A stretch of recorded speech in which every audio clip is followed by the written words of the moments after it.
ओम गंग गणपतिये नमः। आज फाल्गुन मास के बुधवार को सुनिए बुधवार की पौराणिक कथाएं। साथ में सुनेंगे धन समृद्धि प्रदान करने वाली, बरकत देने वाली माता अन्नपूर्णा की कथा। तो इन सभी कथाओं को श्रद्धा और भक्ति के साथ आप पूरा अवश्य सुनिएगा। प्रेम से बोलिए गणेश जी महाराज की जय हो। बहुत समय पहले की बात है, एक गांव में एक भाई बहन रहते थे। भाई बहुत गरीब था, पर उसकी बहन पैसे वाली थी। जब बहन के ननद का विवाह था, तब बहन ने ना तो अपने भाई को विवाह में आने का निमंत्रण दिया और ना ही कोई चिट्ठी भेजी। भाई को बाहर वालों से पता चला कि उसकी बहन के ननद का विवाह है। भाई ने अपने गांव वालों को बताया। तब गांव वालों ने अपनी बहन से चुनरी, बिछिया और साड़ी जैसा जिनसे बन पड़ा कन्या के लिए दिया। भाई सारा सामान लेकर बहन के गांव पहुंचा। बहन के घर जाने पर बहन की देवरानी बोली, भाभी जी आपके भाई आए हैं। तो बहन ने पूछा, कैसे आए हैं और क्या पहना है? तब देवरानी ने कहा, पैदल आए हैं, फटी पगड़ी फटी धोती पहने हैं। तो बहन बोली, मेरे ससुर हवेली के सामने दुकान में बैठे हैं, मुझे शर्म आती है। भाई को बोलो पीछे के दरवाजे से आए। भाई के आते ही बहन ने भाई को एक कमरे में बंद कर बाहर से ताला लगा दिया। एक तरफ लड़की का विवाह हो रहा था, गाजे बाजे बज रहे थे, अतिथियों को भोजन कराया जा रहा था, और दूसरी तरफ भाई को कोई भी पानी तक पूछने वाला नहीं था। तभी भांजे की बहू को दया आई और उसने दरवाजा खोल दिया। दरवाजा खुलते ही भाई वहां से भागा। 2 दिन के भूखे प्यासे रहने के कारण उसे चक्कर आने लगे। रास्ते में एक गणेश जी का मंदिर था, वहां जाकर वो गिर गया और रोते रोते गणेश भगवान को अपनी व्यथा सुनाई और बोला, हे गणेश जी महाराज, आज मेरी गरीबी के कारण से मेरी सगी बहन ने मुझे धिक्कार दिया। घर जाने पर मेरी पत्नी, मेरे बच्चे जब पूछेंगे कि विवाह से क्या मिठाई लेकर आए हो, तो मैं क्या जवाब दूंगा? तब गणेश जी को उस पर दया आ गई और गणेश जी भगवान बोले, मेरे बगीचे से ककड़ी और तरबूज तोड़कर ले जा। तब भाई ने ककड़ी तोड़कर झोला भर लिया और अपने घर गया। घर जाते ही बच्चों ने पूछा, पिताजी बुआ के यहाँ से हम लोगों के लिए क्या लाए हो? झोला खोलते ही छोटे तरबूज सोने के गेंद में बदल गए, बाकी तरबूज काटने से हीरे मोती निकले। पत्नी बोली, आप बहन के घर से इतना कुछ क्यों लाए? आपकी बहन ने हम लोगों को बहुत ज्यादा दे दिया है। भाई ने कुछ भी जवाब नहीं दिया। गणेश भगवान की कृपा से उनके दिन बदल गए। भाई का काम धंधा जोरों से चलने लगा। धीरे धीरे गहने, कपड़े, रहने के लिए मकान बन गए। पत्नी बोली, एक बार ननद जी को बुलाकर लाओ। तो भाई ने नए कपड़े, नए जूते पहनकर रथ में बैठकर बहन को लेने गया। देवरानी बोली, भाभी जी आपके भाई आए हैं। बहन ने पूछा, कैसे आए हैं और क्या पहना है? तब देवरानी बोली, रथ में बैठकर खूब ठाट बाट से आए हैं। बहन बोली, मेरे भाई को बोलो कि हवेली के सामने से आए, मेरे ससुर देवर जेठ देखेंगे। भाई का बहन ने खूब स्वागत सत्कार किया। भाई बोला, बहन मैं तुम्हें लेने आया हूँ। तब बहन ने कहा, मुझे भी बहुत दिन हो गए हैं, चलो मैं चलती हूँ। भाई बहन को लेकर अपने घर आया। भाई और उसकी पत्नी ने बहन का खूब आदर सत्कार किया। जो चीजें मांगी सब बनवा कर दिया। बहन बोली, भाई मुझे एक जूते चाहिए। तब भाई ने मोची को बुलाया और कहा, मेरी बहन के लिए ऐसी जूती बनाओ जो मुंह से बोले। भाई ने बहन को बहुत सारा धन देकर विदा किया, पर अभी तक वह जूती नहीं आई थी। बहन रवाना होने लगी। तभी मोची जूतियां लेकर आया।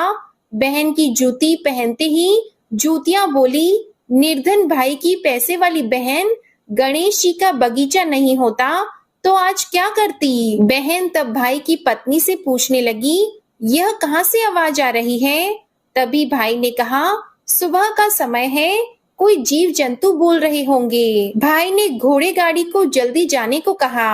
बहन के जाते ही पत्नी जिद करके बैठ गई कि जूतियां क्या बोल रही थी। तब पति ने अपनी पूरी आप बीती सुनाई कि कैसे बहन ने मुझे 2 दिन भूखा रखा, कमरे में बंद कर दिया था। भांजे की बहू ने दरवाजा खोला, तब मैं बाहर आया और गणेश जी के शरण में जा पहुंचा। गणेश जी की कृपा से हमारे दिन बदले हैं। उसने अपनी पत्नी को सारी बातें बताई। तब पत्नी बोली, अगर मुझे मालूम होता तो मैं आपकी बहन को कुछ नहीं देती। मेरा दिया हुआ सब कुछ वापस लेकर आओ। तब पति बोला, गणेश भगवान ने हमें सब दिया है। अगर वह मुझे भूखा प्यासा कमरे में बंद नहीं करती तो मैं गणेश भगवान के मंदिर में क्यों जाता? क्या मैं गणेश जी को अपना दुखड़ा सुनाता? तुम अपना मन मैला मत करो और अपने पर तो गणेश जी की कृपा है और किस चीज की कमी है। फिर दोनों गणेश जी के आगे झुककर प्रणाम करते हैं और जयकारा लगाते हैं। हे गणेश जी महाराज, जैसी कृपा आपने गरीब भाई पर की वैसे ही अपने सभी भक्तों पर अपनी कृपा बनाए रखना। तो प्रेम से बोलिए गणेश जी महाराज की जय हो। आइए अब सुनते हैं गणेश जी महाराज की अगली पौराणिक कथा। एक बार देवी तुलसी विवाह हेतु वर ढूंढने के लिए तीर्थ यात्रा पर निकली थी और ढूंढते ढूंढते वह गंगा किनारे पहुंच गई। उस समय गणेश भगवान गंगा किनारे तप कर रहे थे। उन्हें देखते ही देवी तुलसी उन पर मोहित हो गई और उनके मन में गणेश भगवान से विवाह की इच्छा उत्पन्न हुई। फिर देवी तुलसी ने गणेश जी के पास जाकर उनका ध्यान भंग कर दिया। आंखें खोलने के बाद गणेश भगवान के सामने देवी तुलसी खड़ी थी, लेकिन सामने एक स्त्री है, इसलिए अपने क्रोध को नियंत्रण में रखकर गणेश भगवान ने पूछा, आप कौन है देवी और मेरा ध्यान भंग करने का क्या कारण है? तो जवाब में देवी तुलसी ने अपने परिचय के साथ गणेश जी से विवाह की बात कर ली।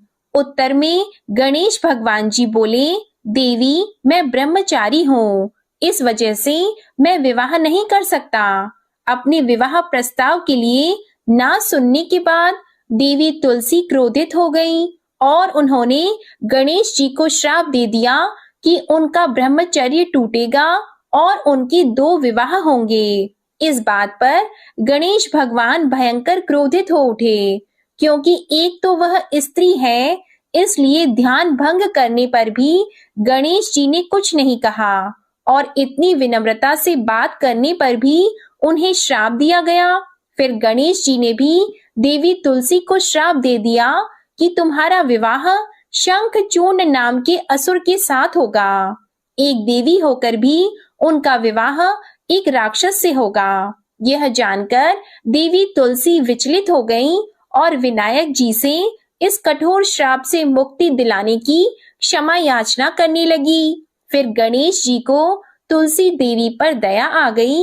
वे बोले कि मेरा श्राप तो बदल नहीं सकता, वह तो सच होकर ही रहेगा, लेकिन अगले जन्म में तुम एक पेड़ बनोगी और भगवान महाविष्णु जी को अत्यंत प्रिय होंगी।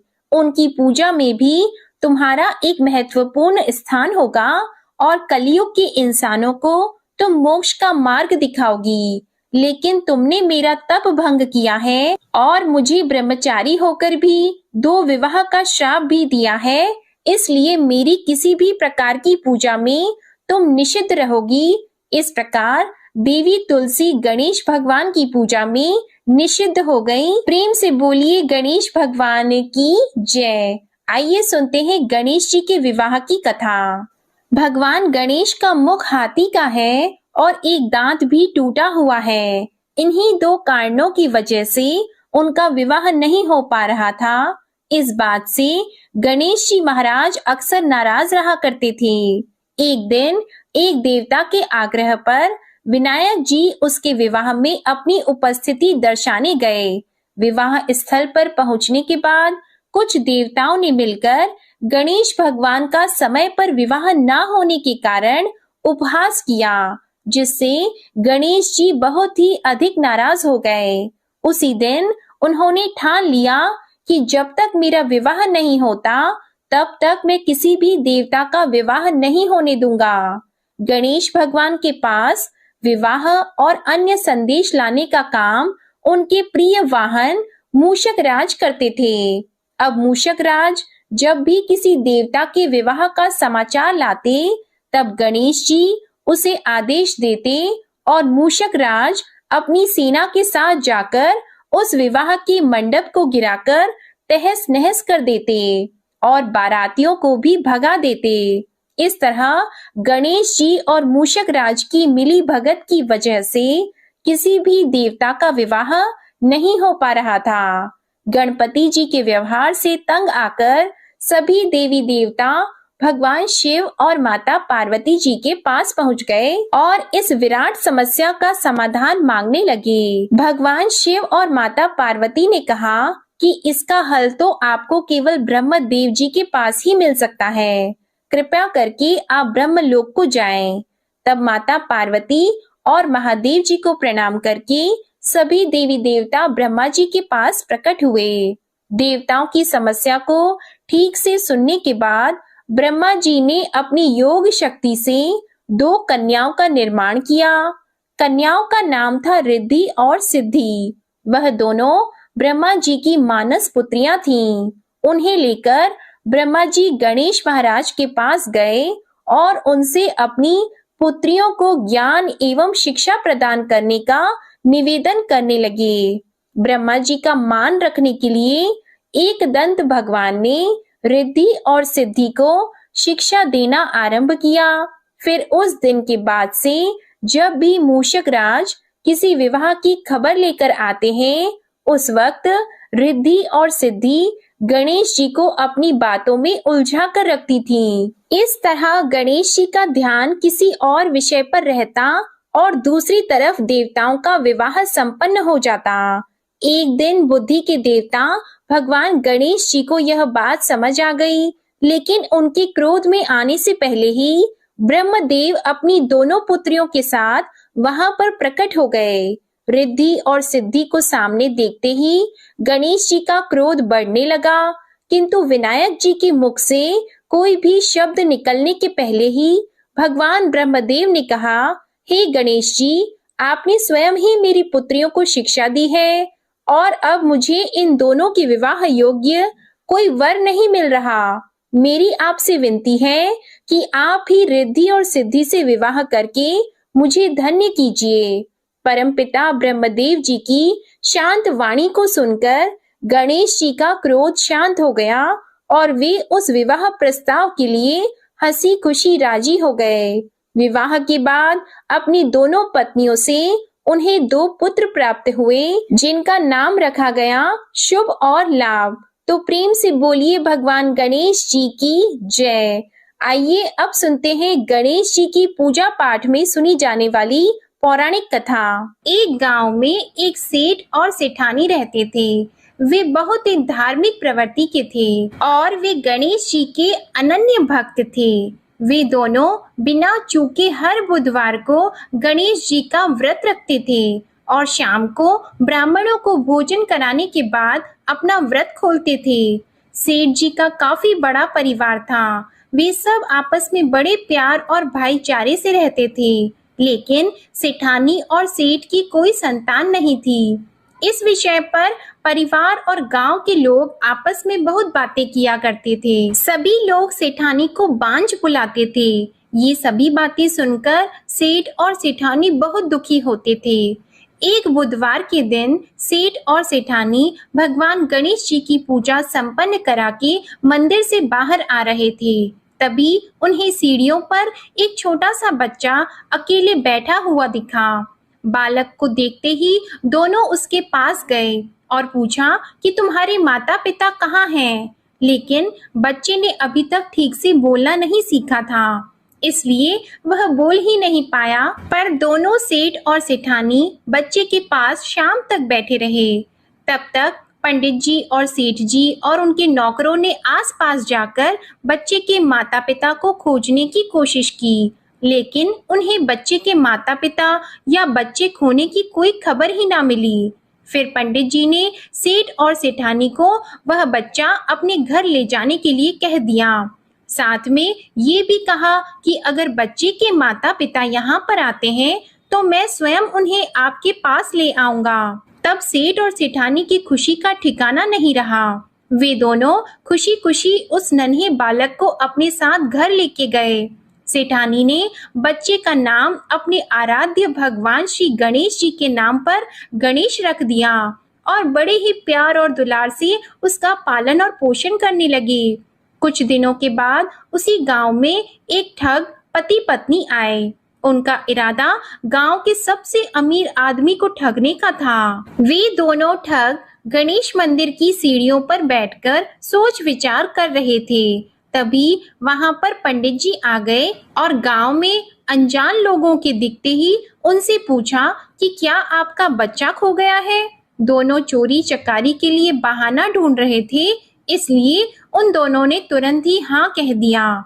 तब पंडित जी ने कहा कि चिंता की कोई बात नहीं है, आपका बच्चा एक सेठ जी के घर पर पल रहा है। पंडित जी उन दोनों ठग को सेठ जी के घर पर ले गए। गणेश के माता पिता आ गए हैं, यह खबर सुनकर सेठ और सेठानी बहुत दुखी हुए। सेठ जी ने उन दोनों पति और पत्नी को एक रात के लिए अपने अतिथि गृह में ठहराया।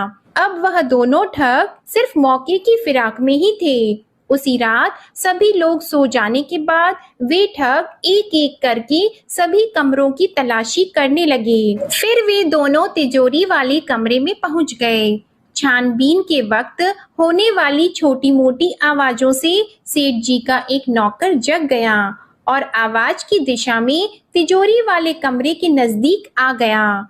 उसने चुपके से अंदर जब झांक कर देखा तो दोनों ही मेहमान कीमती सामान चुरा रहे थे। नौकर ने ये देखते ही धीरे से उस कमरे के बाहर की कुंडी लगा दी और चोर चोर बोलकर पूरे घर में हल्ला मचा दिया। शोरगुल की आवाज सुनते ही घर के सभी लोग इकट्ठा हो गए। तब सेठ जी ने उन दोनों चोर पति पत्नी को कमरे से बाहर निकाला और सुबह ही पंचायत में हाजिर कर दिया। सेठ जी ने सरपंच जी को पूरा मसला बताया और कहा कि ये दोनों तो चोर हैं, अब हम पुत्र गणेश को इन दोनों को नहीं देंगे। लेकिन वे दोनों ठग पति पत्नी अपनी जिद पर ही अड़ गए और बच्चे को ले जाने की जिद करने लगे। सरपंच जी ने इस गंभीर समस्या का एक तोड़ निकाला। उन्होंने सेठानी और दूसरी औरत को गणेश जी के सामने खड़ा कर दिया और कहा, जिसके भी आंचल से दूध की धार गणेश के मुंह में जाएगी, वह बालक गणेश उसके पास ही रहेगा। फिर वे दोनों अपने अपने आंचल मुंह के सामने फैलाकर खड़ी हो गई। सेठानी जी मन ही मन भगवान गणेश के नाम का जप कर रही थी। देखते ही देखते गणेश भगवान की कृपा से सेठानी की आंचल से दूध की एक धार गणेश जी के मुंह में गिरी और इस तरह बालक गणेश सेठ और सेठानी के साथ हमेशा के लिए रहने लगा। बोलिए गणेश जी भगवान की जय। अब आप सुनिए भगवान गणेश की ये दूसरी कथा। बहुत समय पहले की बात है। एक दिन गणेश जी धरती पर सैर कर रहे थे। सैर करते करते वे एक अनाज के खेत में पहुंच गए और भूख लगने के कारण उन्होंने उस खेत में से अनाज के दाने तोड़कर खा लिए। वह खेत सेठ धनीराम जी का था। कुछ समय बाद गणेश जी को अपने किए पर पछतावा होने लगा, क्योंकि उन्होंने सेठ जी को बिना पूछे ही उस खेत से अनाज चुरा लिया था। फिर गणेश जी ने सोचा कि अपने किए बुरे कर्म का प्रायश्चित तो करना ही पड़ेगा, इसलिए उन्होंने सेठ जी के यहाँ 12 साल के लिए नौकरी करने की ठान ली। उसके बाद अगले दिन सुबह विनायक जी एक 13-14 साल के एक लड़के के रूप में नौकरी मांगने के लिए धनीराम सेठ जी के घर पहुंच गए और उन्होंने सेठ जी को अपना नाम गणेश बताया। विनायक भगवान की बुद्धिमानी की परीक्षा लेने के बाद सेठ जी ने खुशी खुशी उसे नौकरी दे दी। अब गणेश भगवान एक सामान्य मानव के रूप में सेठ जी के घर पर ही रहने लगे। एक दिन सेठ जी की पत्नी शाम के समय घर का काम खत्म करने के बाद राख से हाथ धोने जा रही थी। यह देखकर गणेश जी ने सेठानी जी के हाथ पकड़कर जबरदस्ती मिट्टी से हाथ धुलवा दिए। गणेश जी की इस हरकत से सेठानी जी बहुत गुस्सा हुई और उन्होंने सेठ जी के कमरे में जाकर गणेश की शिकायत कर दी। सेठानी की सब बातें सुनने के बाद सेठ धनीराम ने गणेश को बुलाया और इस हरकत का कारण पूछा। तब गणेश जी बोले कि सेठानी शाम के समय राख से हाथ धो रही थी और ऐसा करने से घर की लक्ष्मी नाराज होती है, इसलिए मैंने उनके हाथ मिट्टी से धुलवा दिए। इससे घर पर माता लक्ष्मी की कृपा बनी रहेगी। यह सब सुनकर सेठ जी ने सोचा कि गणेश जी की सोच तो बहुत अच्छी है। इसके कुछ दिनों के बाद कुंभ मेले का शुभ अवसर आया। तब सेठ जी ने गणेश को बुलाया और कहा कि सेठानी जी को कुंभ मेले में स्नान करा लाओ। तब सेठानी और गणेश स्नान के लिए मेले में पहुंचे। वहां पहुंचने के बाद सेठानी जी नदी के किनारे बैठकर नहाने लगी। उन्हें ऐसा करते देखकर गणेश दौड़कर आए और सेठानी जी के दोनों हाथ पकड़कर उन्हें नदी के अंदर लेकर गए। उनसे पानी में डुबकी लगवाई और फिर किनारे पर ले आए। अब गणेश की इस हरकत से तो सेठानी को बहुत गुस्सा आया। सेठानी जी घर आते आते पूरे रास्ते गणेश को ताने मारने लगी, लेकिन गणेश भगवान सब कुछ शांति से सुन रहे थे। घर आते ही सेठानी ने सेठ जी के पास फिर से खड़े होकर शिकायत की। तब सेठ जी ने फिर से गणेश को बुलाया और पूछा कि तुमने ऐसा क्यों किया। गणेश जी बोले, सेठ जी सेठानी जी नदी के किनारे बैठकर गंदे पानी से नहा रही थी, तो मैंने उन्हें नदी में ले जाकर साफ पानी में डुबकी लगवाई। ऐसा करने से उन्हें अगले जन्म में बहुत बड़ा राजपाट और वैभव मिलेगा। सेठ जी ने सोचा कि गणेश के विचार तो बहुत अच्छे हैं, मेरे परिवार का भला सोचता है। कुछ दिनों के बाद सेठ जी के घर पर पूजा थी। पंडित जी आने के बाद में सेठ जी ने गणेश से कहा, जाओ और सेठानी को बुला कर लाओ। सेठ जी के आज्ञा के अनुसार गणेश जी सेठानी को बुलाने गए। उस वक्त सेठानी काली चुन्नी ओढ़कर कमरे से बाहर आ रही थी।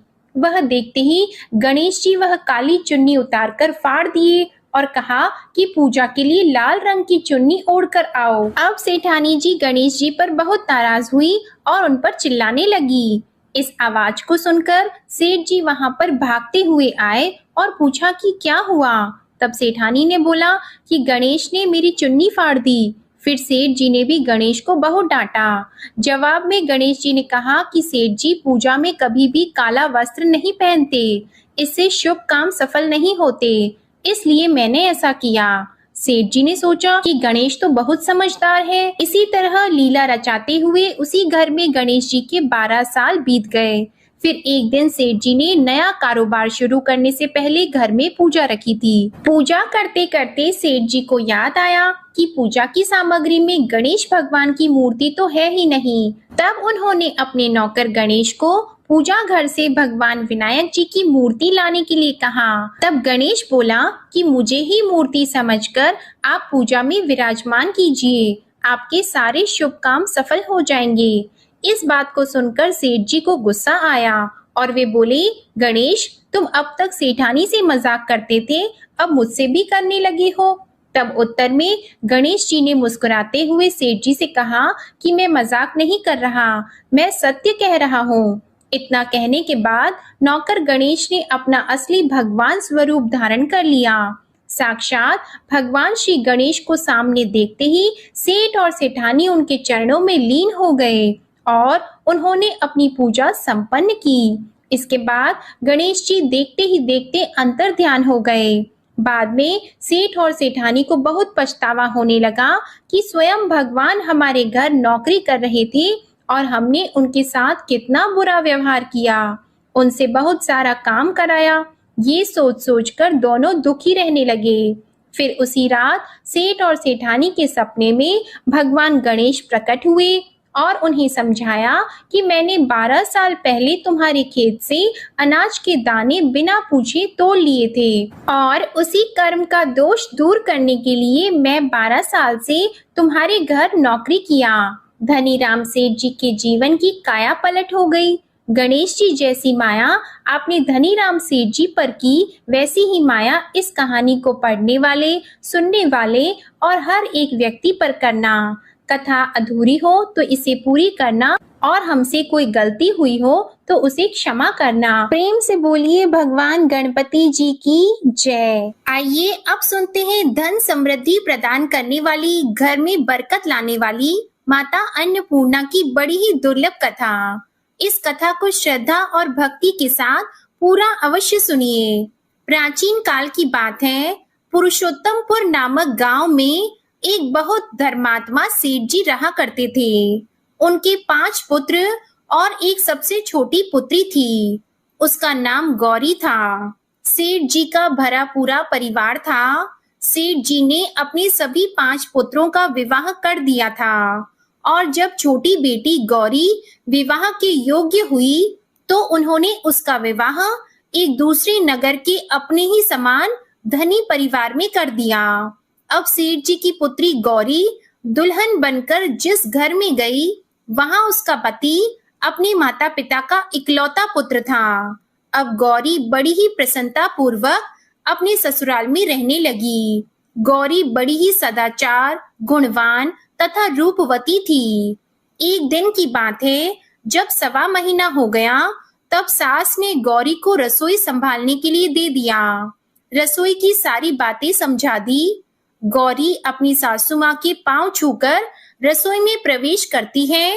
तब सास ने कहा, बहू, रोज सुबह जल्दी उठकर पूजा पाठ करके रसोई में प्रवेश करना, फिर खाना बनाना। रोटी बनाते समय पहली रोटी गाय को और अंतिम रोटी कुत्ते की बनाना मत भूलना। इस प्रकार सास ने गौरी को सब कुछ समझा दिया। गौरी 4 लोगों के लिए खाना बनाती है और खाना बनाकर अपने पूरे परिवार को खिलाती है। जब अंत में खुद खाने के लिए बैठती है, तब वह देखती है कि उसके लिए तो रोटी बची ही नहीं। वह चावल, दाल और सब्जी खाकर पानी पी लेती है। अब जब शाम होती है, तब गौरी ने सुबह से ज्यादा आटा लगाया और रोटी सब्जी बनाकर रख दी। जब रात्रि में सब लोग खा लेते हैं, तो फिर से जब गौरी खाने के लिए बैठी, रोटी का डब्बा खोलती है तो उसमें एक भी रोटी नहीं थी। यह देखकर उसे बड़ा ही आश्चर्य होता है कि उसने तो सुबह से भी ज्यादा आटा लगाया था, लेकिन रोटियां बची ही नहीं। अब वह सिर्फ सब्जी खाकर पानी पीकर सो जाती है। अगले दिन फिर उसने कल से 2 गुना ज्यादा आटा लगाया और रोटियां बनाई, लेकिन फिर से उसे रोटी नहीं मिली। सभी रोटियां खत्म हो गई थी। अब उस दिन भी आधे पेट खाना खाकर ही उसे रहना पड़ा।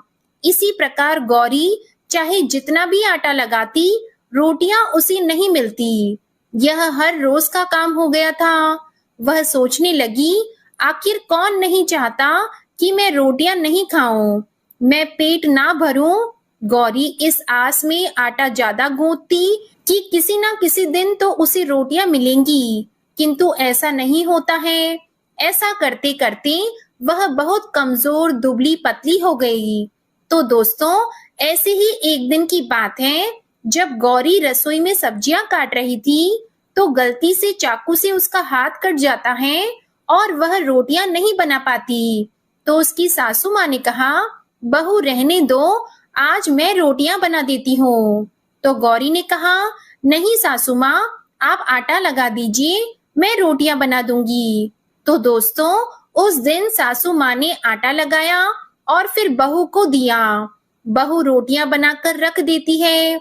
घर के सभी सदस्य रात के समय जब खाना खाने लगते हैं, सब लोग जब खाना खा लेते हैं, तब बारी आती है गौरी की। तो वह बहुत दुखी मन से खाना खाने बैठती है। वह सोचती है, आज तो सासू माँ ने आटा गूंथा है, वह भी बहुत कम।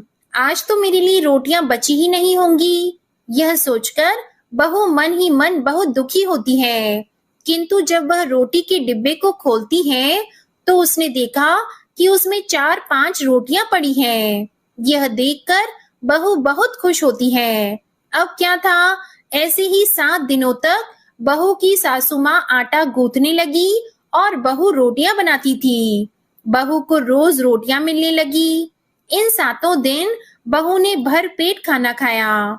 जब 8वां दिन आया तो बहू का हाथ भी ठीक हो गया था। तब सासू माँ ने कहा कि गौरी बेटा, क्या मैं आज आटा गूंथ दूं या फिर तुम आटा गूंथ लोगी? तब गौरी ने कहा, नहीं माँ, मेरा हाथ अब ठीक हो गया है, मैं आटा गूंथ दूंगी। उस दिन गौरी ने आटा गूंथा और रोटियां बनाई, सबको प्रेम पूर्वक खाना खिलाया। जब उसके खाने की बारी आई तब उसने देखा कि रोटी के डिब्बे में तो रोटी है ही नहीं, पूरी रोटी खत्म हो गई। यह देखकर वह गौरी बहुत ही आश्चर्य में पड़ जाती है। वह सोचती है, जब तक सासू माँ ने आटा लगाया तब तक तो मुझे रोटियां मिलती थी, लेकिन जब से मैं आटा गूंथने लगी तो मुझे रोटियां ही नहीं मिलती, जबकि सासू माँ मुझसे बहुत ही कम आटा गूंथी थी। इसके बाद भी पूरा परिवार उसमें खा लिया करता था। ऐसी क्या बात है? यह सारी बातें सोचकर गौरी बहुत ही परेशान हो जाती है और दिन भर दुखी रहती थी। एक दिन की बात है, गौरी के पति ने गौरी से पूछा कि गौरी, तुम इतना उदास क्यों रहती हो? इतना सारा धन संपत्ति सब तुम्हारा ही तो है, तुम्हें रोकने टोकने वाला कोई नहीं है। तुम अपने मन से अपनी पसंद का भोजन बनाकर खाती हो, तुम दिन प्रतिदिन इतनी कमजोर कैसे होती जा रही हो? गौरी ने लाज और संकोच से अपने पति को कुछ नहीं बताया। तब उसके पति ने सोचा कि शायद उसकी पत्नी को उसके माता पिता की याद आ रही है, इसलिए अगले दिन गौरी का पति अपने माता पिता से कहता है कि पिताजी, मुझे लगता है कि गौरी को उसके माता पिता की याद आ रही है, मैं उसे उसके मायके ले जाकर सबसे मिलवा लाता हूँ। अपने बेटे की बात सुनकर गौरी की सास ससुर तैयार हो जाते हैं और उसे जाने की अनुमति दे देते हैं और कहते हैं, बेटा, यदि बहू को अपने माता पिता से मिलकर प्रसन्नता होती है तो अवश्य ही तुम उसे उसके मायके ले जाओ। अब गौरी का पति अपनी पत्नी को लेकर उसके मायके जाता है। दामाद और बेटी को देखकर उनका बहुत ही आव भगत होता है। तरह तरह के व्यंजन बनाए जाते हैं, उन्हें खिलाए जाते हैं, बहुत सेवा सत्कार होता है। उसी दिन रात्रि में समय मिलने पर गौरी की माँ ने अपनी बेटी को कोने में ले जाकर पूछा, बेटी, तुम इतनी दुबली पतली कैसे हो गई? तुम तो बहुत ही कमजोर दिख रही हो। क्या बात है? तुम्हें कौन सी बात खाए जाती है? क्या तुम्हारे ससुराल वाले तुम्हारी चिंता नहीं करते, तुम्हें दुख देते हैं, या ऐसी कौन सी बात है जिससे तुम्हारी यह दशा हो गई है? अपनी माँ की बात सुनकर गौरी अपनी सारी परेशानी, सारी चिंताएं सब कुछ बताती है। अपनी बेटी की बात सुनकर गौरी की माँ ने कहा, बेटी, हमें लगता है माता अन्नपूर्णा तुमसे नाराज हो गई है। इस विषय में तो मैं कुछ नहीं कर सकती, क्योंकि तुम्हारे ससुराल में हमारा बोलने का कोई अधिकार नहीं है। इसलिए मैं तो कहूंगी कि तुम यहाँ से जाने के बाद इस विषय में अपनी सास और ससुर से बात करना, वही कुछ हल बताएंगे और तुम्हारी समस्या का समाधान होगा। बेटी, माँ अन्नपूर्णा जिससे नाराज होती है उसके साथ ऐसा ही होता है। अब अपनी माँ की बातें सुनकर गौरी निश्चय करती है कि वह सारी बातें अपनी सासू माँ से कहेगी। अब जब सुबह का समय होता है तो गौरी अपने माता पिता से विदाई लेकर अपने ससुराल आ जाती है और ससुराल आने के बाद वह अपने सास ससुर और पति से सारी बातें कह सुनाती है। वह कहती है, माँ जी, जब से मैंने रसोई संभाला है, मैं खाना बनाती हूँ, तब से मुझे एक भी दिन रोटियां नहीं बचती। मैं बिना खाए ही सो जाती हूँ, किसी किसी दिन पानी पीकर ही सो जाती हूँ, किसी किसी दिन चावल सब्जी खाती हूँ, रोटी तो मुझे मिलती ही नहीं है। और माँ जी, आपको याद है मेरा हाथ कटा था, तब आप उस समय आटा गूंथा करती थी और वह भी बहुत कम, फिर भी मेरे लिए रोटियां बचा करती थी और मैं भर पेट खाना खाती थी। लेकिन अब जब मेरे हाथ का घाव ठीक हो गया, तब से मैं फिर से आटा गूंथने लगी और रोटियां बनाने लगी। अब मेरे लिए फिर से रोटियां नहीं बचती, मैं आधे पेट ही खाना खाती हूँ। अपनी बहू की बातें सुनकर सास को सब कुछ समझ में आ गया। उसने कहा, बहू, यह शायद मेरी ही गलती है, मैंने तुम्हें सब कुछ बताया, सब कुछ सिखाया, लेकिन एक बात तो बताना भूल ही गई। ऐसा कहकर सास अपनी बहू का हाथ पकड़कर गौरी को रसोई में ले जाती है। एक परात में आटा निकालकर उस आटे को अच्छे से गूंथती है। गूंथने के बाद उस गूंथे हुए आटे पर अपनी उंगलियों की 5 छाप लगा देती है और कहती है कि बहू, यह माँ अन्नपूर्णा का छाप होता है, उनका चिन्ह माना जाता है। आटा लगाने के बाद कोई भी स्त्री इस तरह छाप लगाती है तो उसके घर में बरकत होती है। इसका अर्थ यह है कि माँ अन्नपूर्णा की कृपा सभी परिवार वालों पर बरसे और कोई भी सदस्य भूखे पेट न सोए। बहू, मैं तुम्हें ऐसा बताना भूल गई। तुम आटा लगाते वक्त आटे पर अपनी 5 उंगलियों का छाप छोड़ देना और माँ अन्नपूर्णा तुम्हारे ऊपर अवश्य ही कृपा करेंगी। तुम कभी भी खाली भूखे पेट नहीं सोगी। यह बरकत का चिन्ह होता है। अब अपनी सासू माँ की बात सुनकर बहू हर रोज आटा गूंथती और फिर उस पर अपनी 5 उंगलियों की छाप छोड़ देती और फिर रोटियां बनाती। अब बहू को हर रोज रोटियां मिलने लगी। वह भर पेट भोजन करने लगी और स्वस्थ भी हो गई। माँ अन्नपूर्णा की कृपा उस पर बरसने लगी। उसके हाथ में माँ अन्नपूर्णा का वास हो गया। घर पर कोई भी सदस्य भूखा नहीं रहता और जो कोई मेहमान आता या कोई भी भीख मांगने के लिए भिक्षुक आता, उसे भी वह खाना खिलाकर ही घर से विदा करती। इस प्रकार बहू के ऐसा करने से उसके घर में बरकत होने लगी, अन्न की वर्षा होने लगी। तो प्रिय भक्तजनों, आटे को गूंथ कर उस पर 5 उंगलियों का छाप लगाना हमारी पुरानी परंपरा है। यह माता लक्ष्मी जी और माता अन्नपूर्णा का चिन्ह माना जाता है। ऐसा करने से माता अन्नपूर्णा सदा प्रसन्न रहती है और घर वालों पर अपनी कृपा दृष्टि बनाए रखती है। हमारे पूर्वजों से लेकर अब तक यह परंपरा चली आ रही है। सभी माताएं बहनें अपनी 5 उंगलियों की छाप आटे पर अवश्य ही लगाती हैं और माँ अन्नपूर्णा से प्रार्थना करती है कि सबका पेट भरना, सबका कल्याण करना और घर में अन्न धन की वर्षा करना। तो प्रेम से बोलिए अन्नपूर्णा माता की जय। ओम नमः शिवाय। जय माता दी, जय भोलेनाथ। ओम श्री गणेशाय नमः। आज की कथाएं अगर आपको पसंद आती हैं तो हमारे चैनल को सब्सक्राइब करके बेल आइकन जरूर प्रेस करिएगा और वीडियो को लाइक कीजिएगा। कमेंट में गणेश भगवान और अन्नपूर्णा माता की जय भी जरूर लिखिएगा। इसी के साथ आप हमारे चैनल पर फाल्गुन मास महात्म्य की कथाएं और महाशिवरात्रि की पूजा विधि का वीडियो भी जरूर देखिएगा। ओम श्री गणेशाय नमः।